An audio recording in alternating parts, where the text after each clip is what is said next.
박근혜, 최순실 게이트 특검과 국정조사 첫 시작이 중요합니다. 박근혜, 최순실 게이트의 진상을 규명할 특검과 국정조사가 시작됐습니다. 박영수 특검은 어제 윤석열 검사를 수사팀장으로 임명하며 20일간의 중부기관에 들어갔습니다. 윤석열 검사는 과거 국정원 댓글 사건 수사 중 수뇌부의 압박에도 끝까지 진실을 밝히기 위해 버텨왔던 강직한 검사입니다. 또한 오랜 특수부 경험이 있는 베테랑 검사이기도 합니다.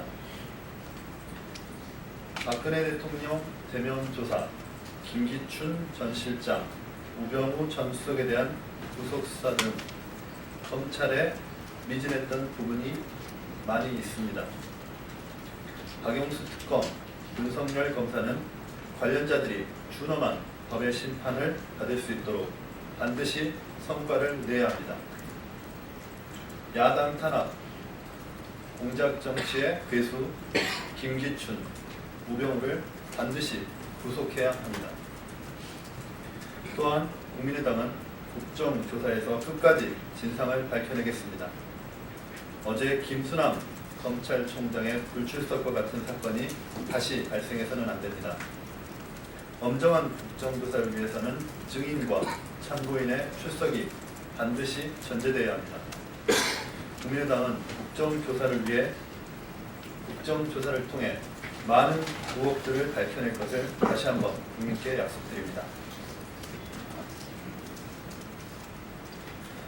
중국 정부의 보복 조치 철회를 촉구합니다.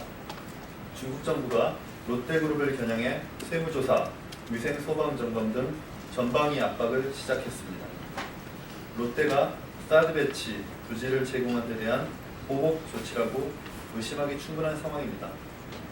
이뿐만이 아닙니다. 중국 현지에서 한류 금지령이 내려졌다는 소문이 돈지 오래고 실제 중국에 진출한 우리 기업들이 어려움을 호소하고 있는 실정입니다.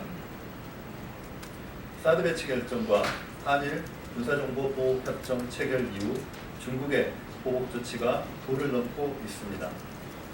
우리 정부의 무책임을 탓하지 않을 수 없습니다.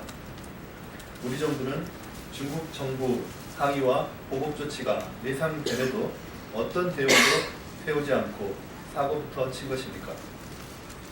국민의당은 국민의 반대에도 무작정 밀실 추진을 강행한 정부의 파괴 행위가 무능함을 질타하지만 이와 동시에 중국 정부에게 과도한 보복 조치 철회를 촉구합니다.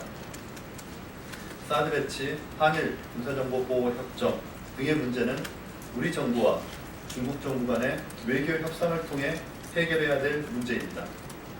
이를 두고 중국에 진출한 한국 기업들에 대한 보복으로 해결하려고 해서는 안 됩니다. 중국 정부는 과도한 보복 조치가 동북아시아의 평화를 제어할 뿐 중국 정부에 어떠한 이득도 가져다 두지 않는다는 점을 명심해야 합니다. 네, 마치겠습니다.